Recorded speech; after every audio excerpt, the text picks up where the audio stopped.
कार्यक्रम के पुण्यार्चक हैं श्रीमान महावीर प्रसाद जी पाटौदी, अध्यक्ष नया बाजार जैन मंदिर डिब्रूगढ़, श्रीमती भगवती देवी पाटौदी, श्रीमान संजय जी पाटौदी, श्रीमती बनीता पाटौदी, पुत्री एंजल एवं दिव्यांशी पाटौदी, श्रीमान राजीव जी पाटौदी, श्रीमती आरती पाटौदी, श्रीमान विकास पाटौदी, श्रीमती वर्षा पाटौदी, कृषिका पाटौदी, संयम पाटौदी एवं समस्त पाटौदी परिवार, केसी ग्रुप डिब्रूगढ़ असम।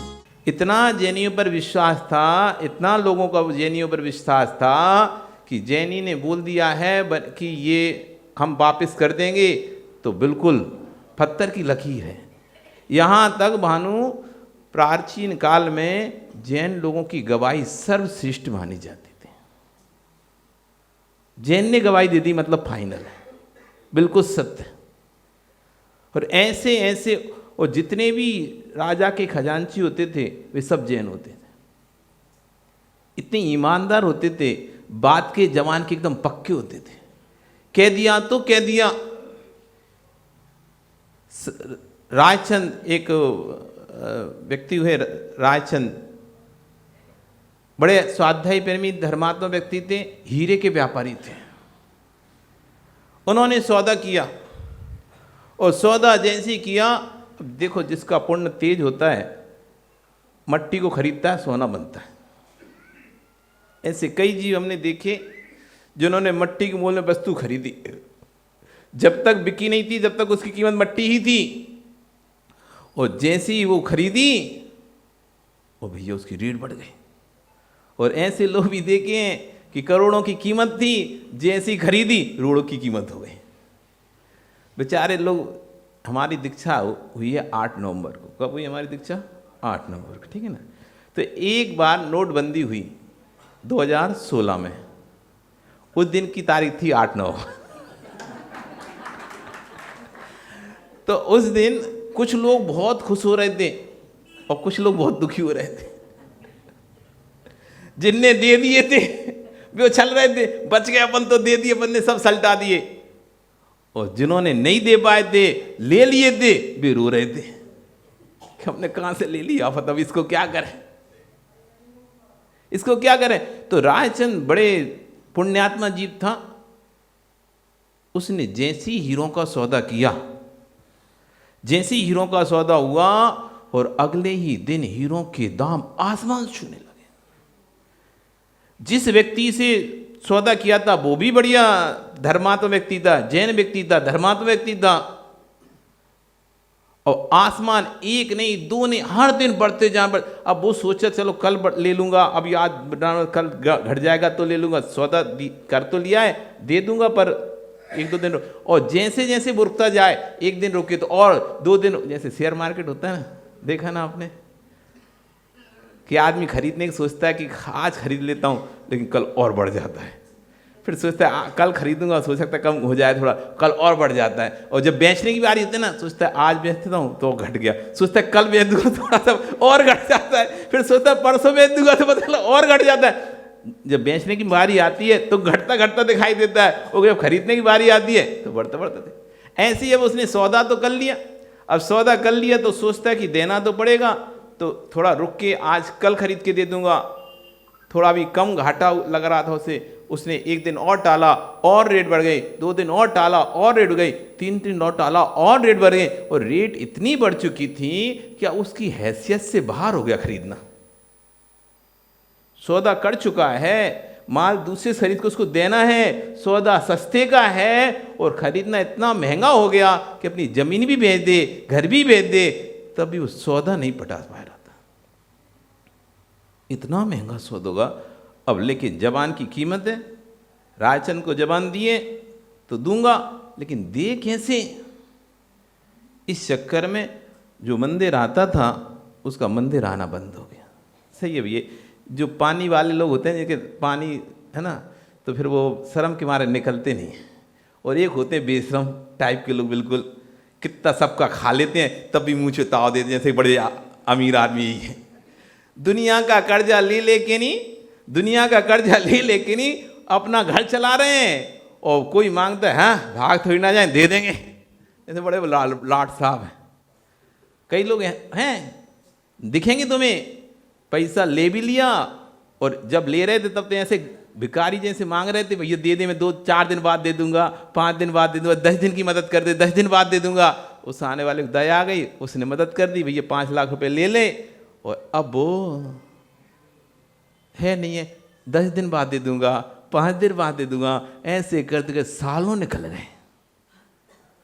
और निकलता है हाँ तो खा के थोड़ी ना वगैरह ही तो दे देंगे ऐसा। और एक ऐसे होते हैं, अब जब तक पैसा नहीं चुक रहा वो शकल नहीं दिखा पाते, जिनकी पानी होता है ना आंखों में, जिनको पानी होता है वे निकल नहीं पाते। जब तक दे ना दे उनको इतना भार लगता है कि जब तक वो पैसा दे ना दे, चुका ना दे, उनको भोजन पानी कुछ भी नहीं रुचता है। जिनकी आंख में पानी भी ऐसे होते हैं, और जिनका बेशरम जिसे कहते हैं ना आंख में पानी, वे तो खाए पिए और डकार भी नहीं लेते। तो बेचारा पर वो सेठ इतना ईमानदार था कि रायचंद को सौदा कर लिया, दूंगा चाहे कुछ भी, अपने आप को भी बेचना पड़े तो मैं अपने आप को बेच के दूंगा, ऐसा वो सेठ। अब रायचंद को रोज धर्मात्मा था, मंदिर पूजन अभिषेक करते थे, और जैसे 2 दिन हो गए 3 दिन हो गए कि यार वो सेठ तो आ ही नहीं रहा जिससे सौदा हुआ था। और आजकल क्या बात है, अब रायचंद को ही पता था कि रेट तो बढ़ी रही सोने की, उसकी हीरे की। आप होते तो बड़े खुश थे, अपना तो हीरा अपना तो खरीदा हुआ है, अब बढ़ने तो रेट उसको तो जितने लेट देगा उसका ही घाटा है, अपन को क्या जा रहा है। ऐसा करके रायचंद चिंता हो गई, क्या बात है, ये धर्मात्मा रोज एक व्यक्ति अभिषेक करने आता था और आजकल आ नहीं रहा। बड़ी चिंता हो गई, वे जी बिल्ले हैं जो धर्मात्मा की तकलीफ देखकर खुद तकलीफ महसूस करें।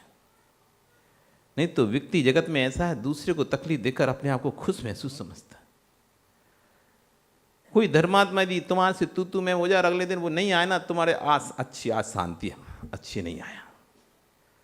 कोई यदि आपकी जगह पे बैठता हो और आज आके नहीं, किस दिन आपकी उससे तू मैं हो जाए और उस दिन अगले दिन नहीं आए, तो आप बड़े खुशी मनाते हैं, शांति रही, आज नहीं आई, अच्छी रही। और 3 दिन नहीं आए तो कोई कहेगा देखो वो नहीं आ रही, तुम क्या होगे, हम क्या करें, नहीं आए तो हमने थोड़ी ना कहा था मत आ,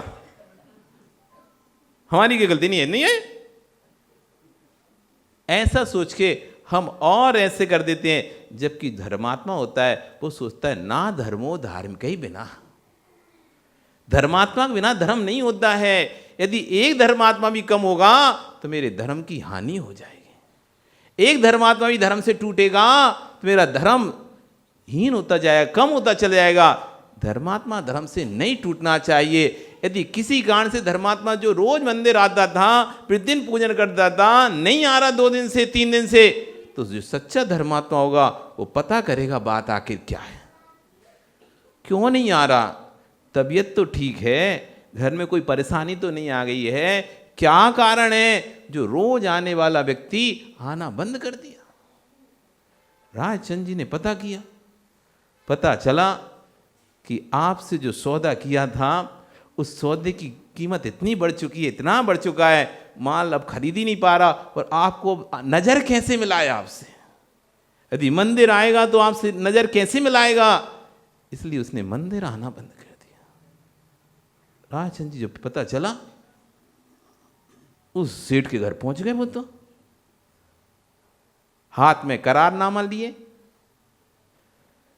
पहुंच गए। अब सेठ को तो जैसे ही सेठ ने सुना कि रायचंद जी आए हैं, अब सेठ तो और डर गया कि भैया आया होगा, रेट सौदा बढ़ रहा है तो कब दोगे भैया बताओ, अपन होते तो यही कर देना, कब देगा भैया सौदा हमारा, रेट बढ़ता जा रहा, तुम अभी तो कोई सौदा का पता ही नहीं है, लाओ हमारा सौदा, हमें तो चाहिए ऐसा। तो वो भी सोचा कि अब तो सेठ आ गया, लगता है अब तो सौदा मांगेगा, क्या करूंगा मैं।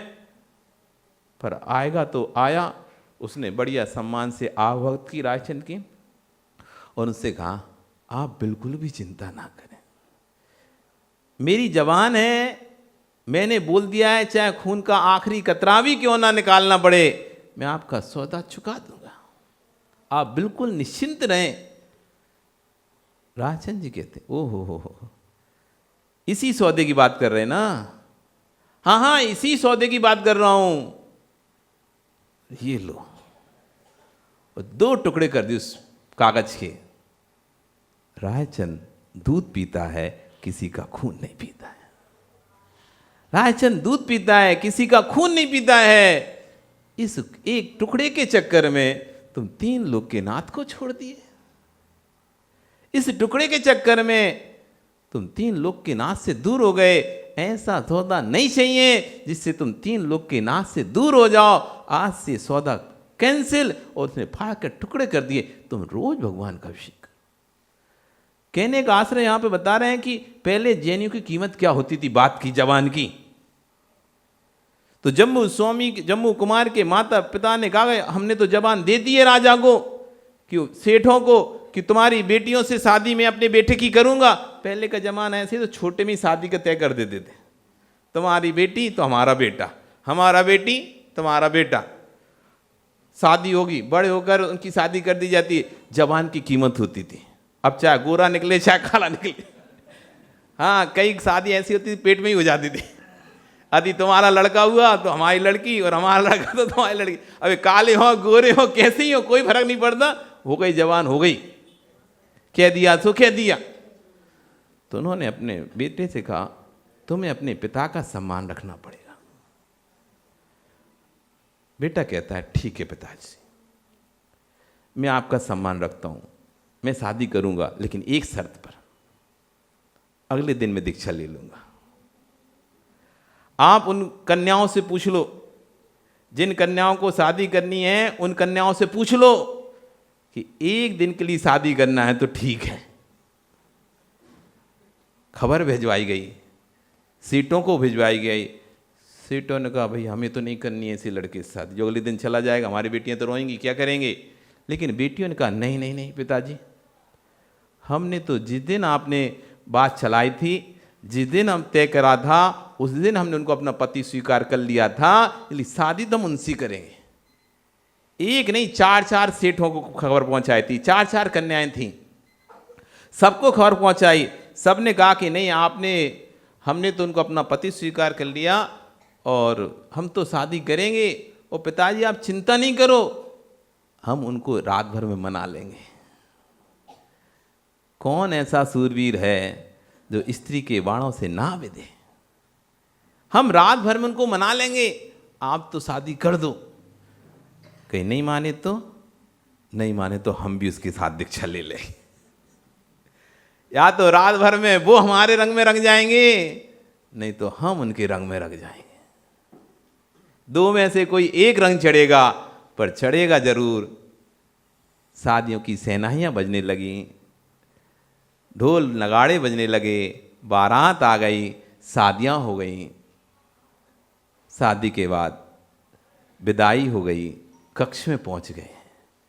चारों कन्याएं सोच रही थी एक से एक सुंदर कन्याएं जिसके चारों तरफ बैठेंगी, ऐसा कौन सा पुरुष होगा जो ना पिघलेगा। और उसी समय एक घटना और घट गई।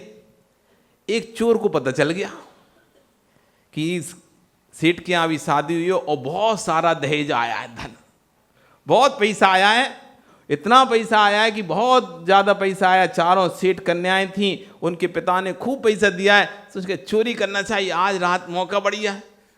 तो वो भी चढ़ गया सेठ के महल में और उसी जम्मू स्वामी के कक्ष में पलंग के नीचे दुख गया। जैसे ही लोग सोएंगे और अपन चोरी करेंगे। अब भैया जम्मू स्वामी अंदर, कन्याएं जैसे ही जम्मू स्वामी बैठे, उन्होंने कन्याओं ने हाव भाव दिखाना प्रारंभ किए। लेकिन जम्मू कुमार ने तो ऐसी वैरागवर्धनी कथाएं कहना शुरू की, ऐसी वैरागवर्धनी, इधर रागवर्धनी कथाएं चल रही हैं, उधर वैरागवर्धनी कथाएं चल रही हैं। दोनों आपस में एक दूसरे कथाएं कर रहे हैं, कथाएं सुना रहे हैं। इधर सेठ वो चोर सुन रहा है, भाई कब सो तुम लोग यार, हम चोरी करें, तुम सो तो चोरी करें। अब उनकी कथाएं सुन सुन के उस चोर को ही बैराग हो गया। इतनी कथाएं चली, इतनी कथाएं हुई, पूरी रात कथाएं चलती रही। लेकिन वो कथाएं, भूख की कथाएं, जम्मू स्वामी को नहीं डिगा पाई।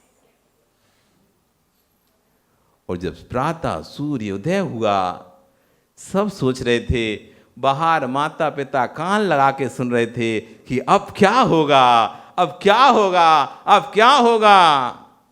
और जैसी प्रार्थना की भोर हुई, पट खुला, जम्मू स्वामी अपने माता पिता के चरण स्पर्श करके अब मैं जाता हूं।